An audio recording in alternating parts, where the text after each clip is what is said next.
A'udhu billahi minash shaitanir rajim. Bismillahir rahmanir rahim. Wassalatu wassalamu ala sayyidina Muhammadin wa ala alihi wa sahbihi wa sallam. Yan uwa musulmi, ina muku sallama irin ta addinin musulunci. Assalamu alaikum wa rahmatullahi wa barakatuh. Kuna tare da Murtala Kawo, ko in ce ɗalibinku Murtala Kawo, shugaban cibiyar Darul Shifa Prophetic and Herbal Medicine Store da ke nomba 30 Masana by Kudansa Road, Kawo, Kaduna. Lambar wayar mu 08037624598. Wannan lamba da ita za a iya kira mu, kuma za a iya tura mana sakon WhatsApp.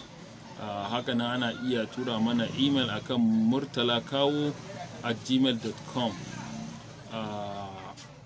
Kamar yadda aka saba a wannan shafi namu mai albarka, wato shafin taskar Murtala Kawo, gudunmawa ne da malamai suka saba bayarwa da mu ɗalibai ake yadawa a wannan, tare da ba da magunguna kai tsaye. Masu bukatar magunguna sukan iya zuwa su same mu ko su kira mu bisa bayanai da yanayin abubuwa da muka gani. Idan cututtukan da za mu iya ba su magani ne kai tsaye, a tura musu inda suke, ana iya yin haka. Idan kuma a'a za mu ba su za mu sa su a layi ne domin su je asibiti a yi musu awo na jini ne, ko na scanning ne, ko na hoto ne, duka muna iya ba su shawarwari mu ce a je a yi gwajin kaza, domin mu san cewa ga asalin ciwon da ke damun mutum, mu ba shi magani a daidai da laruran da ke damunsa da taimakon Allah. Kamar yadda aka sani, a yau na zo ne domin in dan ba da wata 'yar gudunmawa domin abubuwan da ke damun al'umma a yau, wanda ya kusan zama ruwan dare, wato laruran ciwon hanta. Ciwon hanta ta kasu dai kashi-kashi, but sai dai kusan mu a gargajiyance, ko kuma ce a bangaren namu na Islamic and Herbal Medicine, mukan kusan ɗauke su waje turi guda ne. Domin menene? Akan tafi ne akan asalin ita ma mecece hantan tukun, sannan kuma me hantan take bukata. Kowane ɗan adam akwai abin da yake bukata. Misali, ƙila yau ni ina bukatan tuwo ne, wancan yana bukatan shinkafa, wancan yana bukatan fate ne dai da sauransu. So haka gangan jikin ɗan adam yake. Za ta iya yiwuwa yanzu misali, hanta tana bukatan ka cin mata abu kaza, kar ka cin mata kaza. Koda tana bukatan ka sha mata abu kaza, kar ka sha kaza. Hakanan wannan pancreas, hakanan gasu nan dai misali, irin su bile, madaciya da sauransu. Kowanne da abin da ya fi bukata a tura masa domin ya yi aikinsa yadda yake. So shi ma haka hanta take. Akwai abubuwan da take bukata, akwai kuma abubuwan da ba ta bukata. Duk da cewa akwai masana da suke ganin cewa kila misali za ka iya yawan amfani da ɗaci yana iya kashe hanta. To ba za mu ce a'a ba, ba za mu iya cewa ba kai tsaye. Saboda menene? Ita ɗaci akwai yanda, ba ma ɗaci ba, kowane magani akwai yanda za ka yi aiki da shi ya iya illata ka, ya iya ba lafiyan jikinka matsala. Haka kuma akwai yanda za ka sarrafa shi ya yi magani, ya zama ya amfani mutum. Misali, yawancin magungunan hanta, ga wanda ya san maganin hanta, akwai dole buƙatuwan aiki da ɗacin. To sai ka ce kuma kar a sa ɗaci na kashe hanta? So wannan ilimi ne na masana, na masu magunguna, wannan hurumunsu ne. Ila misali, kai likita ne na wani bangaren, to wannan idan likita ne na gargajiya ko kuma na musulunci, ya san duk abubuwan da ya kamata ya hada domin ya taimaki lafiyan mai wannan larura. Misali, sai a bar mai ilimi da iliminsa. Wannan shine kaɗan daga ciki. So abinda nake so in tafi kai tsaye shine, yanzu akan samu larura na fatty liver, da kuma larura ta lallacewar ma hantan gaba ɗaya.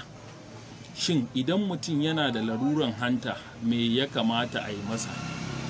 Shin ya kamata a kwantar da shi ne a ta cewa ana neman kaza, ko kuma a'a a je can a ce ba maganin hanta, a je can a ce ba maganin hanta? Wannan ba daidai ba ne. Babu wata cuta da Allah subhanahu wa ta'ala ya saukar face sai da ya saukar da maganinta. Don haka mu al'umma annabi Muhammad sallallahu alaihi wasallam, Allah ya mana gata, Allah ya mana nasibi, Allah ya mana ɗaukaka da fikira da ilimi. Don haka abin da za a biyo ni a kai shine abubuwa da zan faɗi masu larurar hanta su nemo su yi aiki da su, kuma da izinin Allah ko mutum yana kwance ne, in dai ba na ajali ba ne, in dai hanta ce, da izinin Allah zai samu waraka, zai dawo kamar kowa cikin sauƙi. Wannan abubuwan ba wasu abu ne masu wahala, abubuwa ne da aka saba hulɗa da su a koyaushe. Suna nan a gidajenmu, suna nan a kasuwanninmu, suna nan a inda muke. Wannan abun da zan faɗi, na farko za a samo wannan turmeric.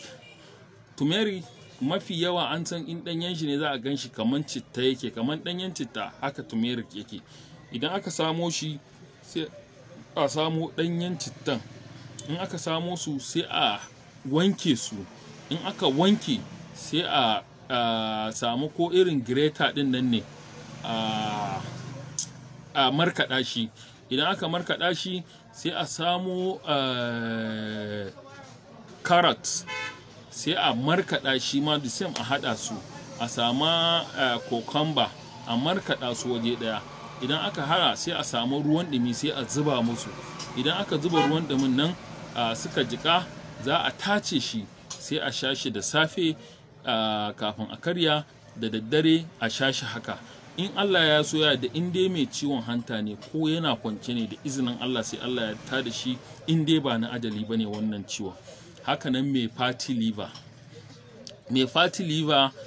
idan ya sama turmeric, ya samu carrot, ya samu citta, ya samu lemun tsami, aka yi blending, aka matsa lemun tsamin a wannan ruwan da aka sa na zafin, ana sha safe dare, insha Allah shi ma zai samu waraka daga ciwon fatty liver, wanda suke ce ma liver enlargement. So idan aka yi waɗannan ana yi safe dare, insha Allah in dai ciwon hanta ne za ka samu waraka da izinin Allah cikin sauƙi, domin an ba hanta abincin da take bukata, za ta dawo ta ture, ta yi fresh, ta yi kyau, ta inganta da lafiya. Sannan abubuwan da ya kamata mai wannan larura ya guda, yana da kyau ya guji irin abubuwan da suka shafi nama, musamman jan nama. Sannan ya gurji abubuwan maiko, abubuwan fat masu maiko, musamman ma man gyada. Yana da kyau ya guje shi har zuwa lokacin da zai samu lafiyansa. Sannan in son samu ne, kamar masu fatty liver, a dinga dan samu ana yin tafiya, exercise, ko ba gudu ba, a tafiya kawai, ka yi tafiya inda za ka je na minti 30 ka je ka dawo, ya wadatar da kai a rana. Insha Allahu zai ƙara ma lafiya, zai ƙara ma hantanka lafiya, za ka samu ingantaccen lafiya da taimakon Allah.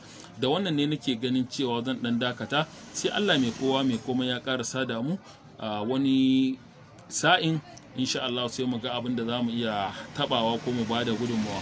Lambar wayar mu dai 0803762458, kuma kar a manta a shiga YouTube a subscribing din channel ɗinmu Taskar Murtala Kawo, a danna ƙararrawa domin a dinga samun waɗannan shirye-shirye da namu da na malamanmu baki ɗaya. Insha Allah Allah ya sada mu da alkhairinsa, sai an jima.